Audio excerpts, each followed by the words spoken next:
It's that time of the year where we all need to get prepared for filing our 2024 taxes. And many of my clients often own real estate. So in today's video, I'm going to talk about some of the most common deductions that real estate investors, real estate owners oftentimes miss. So I'm going to be explaining to you why do they miss it, and how to account for those and all that. So hopefully if you watch this video before filing your taxes, it might save you $5,000 or $10,000. Now, those of you guys who are new to my channel, my name is Deepak and I'm a tax code advisor. I help people file their taxes and provide them tax consultation to build a tax strategy that makes them more efficient with their money. So no matter where you are in the country or if you are outside the country and you want to learn about a better tax strategy, then please don't hesitate to reach out to me via taxcodeadvisors.com. I'll be happy to help you. Now, if you're new to the channel, by the way, then please do subscribe. So that will be a big help. And if you have a question, leave it in a comment. And if you like the video, then share it with your friends and family members. All right, I think that's good for commercial, right? Okay, let's go back to real estate. So real estate is awesome. In this country over a long time, real estate oftentimes offer a very, very good way of building wealth. So I see people who are super rich, they have tons of real estate. Then I meet with people who are making bare minimum and they own real estate for their retirement as well. So I think it's one thing that works for everyone if you do it right. For example, today I was talking to a client and he bought a property for $200,000 and it's generating over $2,000 in rental income every single month. I mean, that's just awesome. He's getting appreciation on the property, great rental income. I just love real estate. Now, before COVID, people thought that real estate was all-time high. In COVID, people said real estate was all-time high. Today, people are complaining real estate is all-time high. People talk about market is going to crash this day, this time, this year, in 7 days, this morning, that morning. Look, honestly, the truth is nobody knows. Nobody knows what's going to happen in future. Everybody is just making a guess. If you want to make a guess, you're welcome to do that as well. Makes no difference. People also get confused with emotions. Today is January 20th. President Trump just took office. He signed a lot of executive orders. People are very emotional. Some people are sad. Some people are super excited. Personally speaking, I don't think we need to really look at politics so much to determine what our wealth will look like 5 years, 10 years, 20 years down the road. We need to look at the fundamentals. We need to understand the strategy and then build our plan accordingly. We cannot control who is going to be in the White House. We cannot control what the tax policy will look like. We don't know when the market is going to be up, when the market is going to be down. All those things are irrelevant. For example, when Biden administration started, a lot of people were super excited about green energy. You would think that green energy would have skyrocketed, but let me ask you this. What happened to a lot of solar companies? Where are they? What happened to a lot of electrical EV companies? Tesla is an exceptional story, mostly because of what Trump did.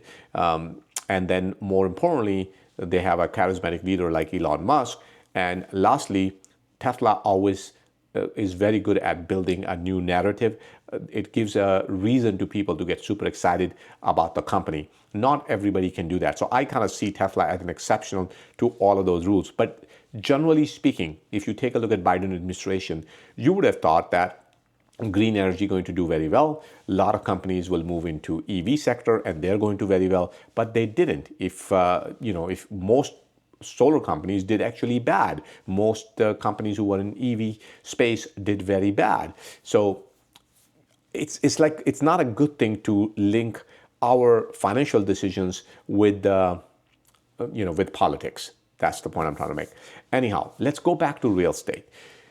If you already own a real estate, you're going to find a lot of help in today's video. If you are thinking about buying one, I think you're going to love this video. If you are new to this country, you're trying to build wealth, then you're going to love this video as well. So there are a lot of great reasons. So please stick around, spend your 15-20 minutes. I might just save you $5,000 or $10,000 today alone. Now, again, if you're new to this channel, my name is Deepak. I'm a tax code advisor. I help clients all over the country file their taxes. You can just go to taxcodeadvisors.com to talk to me. and I'll be happy to help. All right. So number one. Number one is closing cost. So people, when they buy a home or their investment property, they oftentimes only look at two documents. One is their mortgage statement. Number two is their property tax. I think those two most people get right. But they are not looking at their closing statements. They're not looking at the loan documents. And that creates a problem. And in many aspects, and I'm going to share some of those aspects. Number one is some cost that is listed in those documents is amortized, versus some cost is deductible. So we need to be able to account for those. And if we don't, that can be very expensive. Some of you guys might have purchased $1 million property or a $2 million property, and those costs could be $300 a month. Let's just say some cost is amortized, and that is a $300 or $400 cost. Over the year, you're spending $4,000 or $5,000 on that cost. And if you're not amortizing it properly, that means if you're in 30% tax bracket, you might be overpaying by $1,000 or $1,500 in taxes just by missing that cost. And you're not going to find out about that cost unless you look at that closing statement, unless you look at your loan document. So very, very critical. Then on top of that, there are some closing costs that are deductible. And again, just like amortized costs, if you don't look at those documents, then we have a problem with that. In a simple sense, if it's a payment that you made to a loan company, to your mortgage company, then that cost is oftentimes gets amortized over the life of the loan. Versus if it's some other cost, oftentimes that is deductible. So once again, I like to see the documents to be very specific, but that's generally speaking, that is true. So please, if you purchase a new property this year, and for that matter, it could be anything else. It could have been a car, it could have been business, or something else that you might have purchased. And if it's on your tax return, then we need to make sure we figure out what are we amortizing and what are we deducting. Extremely important. Now, for businesses, it gets even more complicated. So I'm going to leave that alone for a second, and we'll focus more on real estate because that's what this video is about. Second problem I see is many times people pay their insurance cost with their mortgage. You set up your insurance pay, or sometimes even you don't have an insurance. Many times people don't get proper insurance, so the mortgage company is buying the insurance on your behalf. Guess what? So when you go to your tax professional, what do? You show them your property tax bill. Maybe you show them your bank statement that has your expenses, and maybe you show them your mortgage document that shows how much interest you had paid last year. Okay. Now, guess what? What is tax professional going to do? He's going to take a look at your mortgage documents and document how much interest you paid. He'll take a look at your property taxes and say, oh, he paid $10,000 property taxes. I'm going to take that as a deduction. All right, good. Then what? Then he will take a look at all the expenses in your bank statement and account for those. But guess what he did not account for? He did not account for that insurance cost. Why? Because that insurance cost does not show up on your mortgage. It does not show up on your closing statement. It does not show up on your loan document. Does not show up in your bank account. It's nowhere to be found. And most likely you also forgot about that. And because of that, most likely you are not documenting. Now, some of you might be saying, well, I only paid $3,000 in insurance. Yeah, but if you're in 30% tax bracket, that's like $900 of savings. Do you really wish to pay $900 more in taxes? It's a little amount, but it does have a significant impact on your bottom line. So it's important that you account for that cost. So I think that's another common one that oftentimes I see people miss, but at the same point, I will advise you to also search for insurance, make sure you're paying most competitive rate, but more importantly, make sure you have adequate coverage. That's extremely important, especially in places like Florida and California, where we're dealing with a lot of problems there. So you want to make sure you have proper coverage there. All right, depreciation. So some tax professionals oftentimes overlook or intentionally skip depreciation. Why? Because client either is misinformed, or sometimes even tax professional is misinformed, because they think that, hey, if I take depreciation right now, I would have to pay it back later on. So why do that? Why not just don't take it? So that way when I sell the property, I'll account for it. Well, the problem is depreciation is use it or lose it kind of a system. So if you don't use it, or you take a look at if you already own properties for the last few years, then take a look at your tax return and see if you've been properly accounting for depreciation.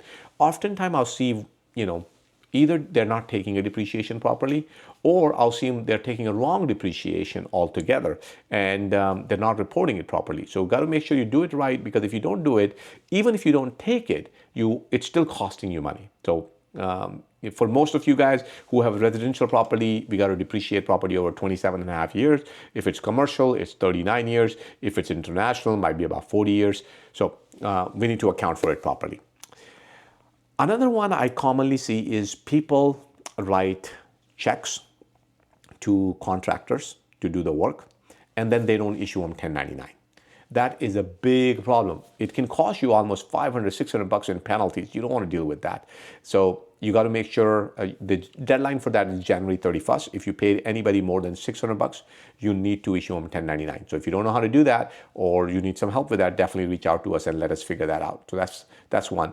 Number two is sometimes people amortize, or they will depreciate a property over a long period of time because that's the only thing they know. But the truth is, if you paid somebody less than $2,500, so let's say if you got yourself a water heater that costed you $2,000, or maybe you did some gardening work that costed you $2,000. If you had an invoice, now it could be even done multiple times. Maybe I did a little bit of a gardening work today. 3 weeks later, I did a little bit more, and 3 weeks little bit more. As long as each invoice is less than $2,500, it will fall under de minimis safe harbor rule. That means we can expense it immediately.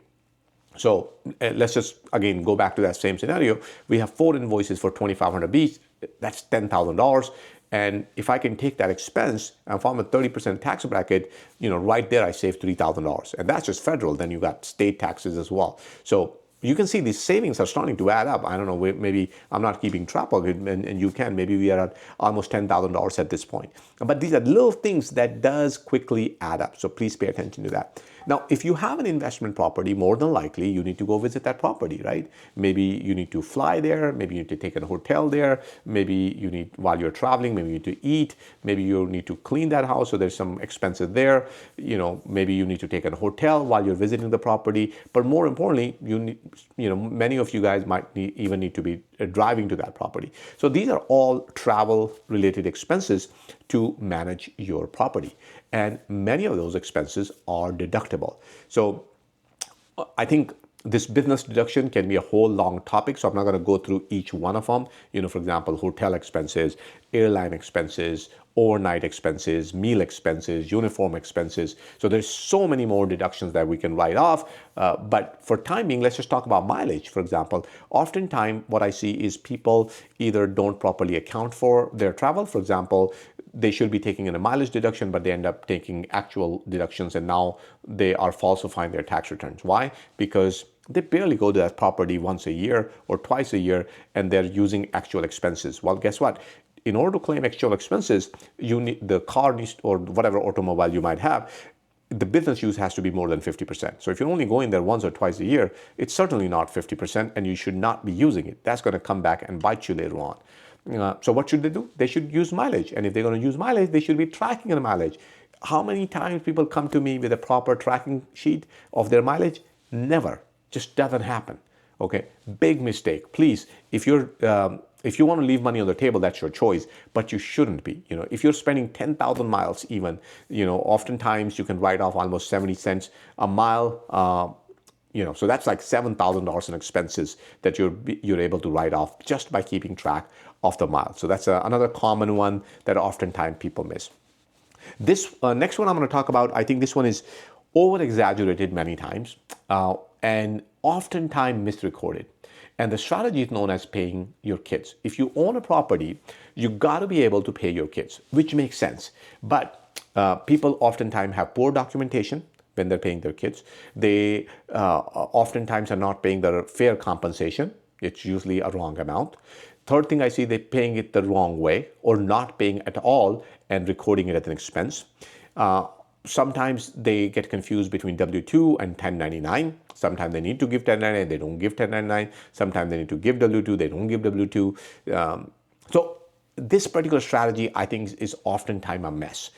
It's a great strategy. If you have 2 kids and you can write off $20,000, $30,000 in expense, it's awesome. but do it right. Because if you don't do it right, it's going to come back and cost you. And when IRS audits you, they don't audit you right away. It might be 2 years, 3 years, 4 years down the road. And when that happens, it will become painful for you. So please take care of it. Right now, document it properly, do it right.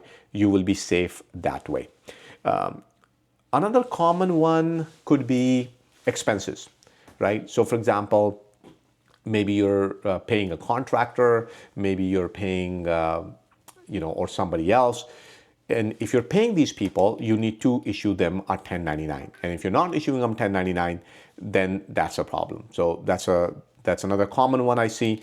And sometimes it could be as simple as utilities, your gardener, your any other bill. So what I recommend people is set up a separate bank account and pay all your expenses from that bank account. If you're going to use credit card, then set a separate credit card. For each property, you should have a separate bank, separate credit card. That way, when you come to us, we can see every single expense and we can properly track that expense as well. We need to figure out whether we should be amortizing that expense. We need to figure out if we should be depreciating over X amount of time. Sometimes we have a reusable property. So for example, maybe you change your roof and the existing roof still had a life value, and we had not even properly depreciated that first roof, and then you added a new roof and you just simply wrote off that old expense. Well, guess what? That could have saved you tons of money as well. So these expenses, when we see that in one organized way, we can ask you questions to figure out if there are more deductions there, especially if you change anything major, like maybe you change your carpet, maybe you change your roof, maybe you change your refrigerator or something else. So if something like that had happened, extremely important that you talk to us and explain to us what happened.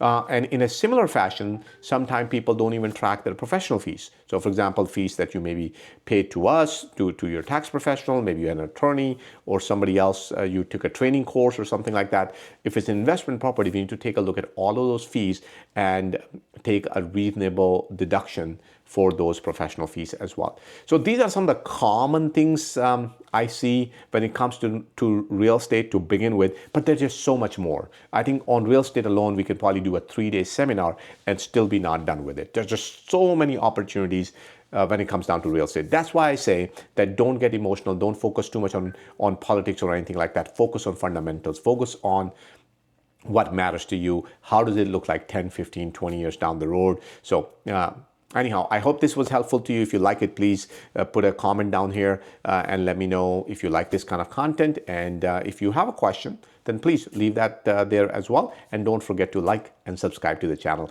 Once again, thank you so much for spending your last 20 minutes with me. My name is Deepak and I'm a tax code advisor, and I'll see you next time.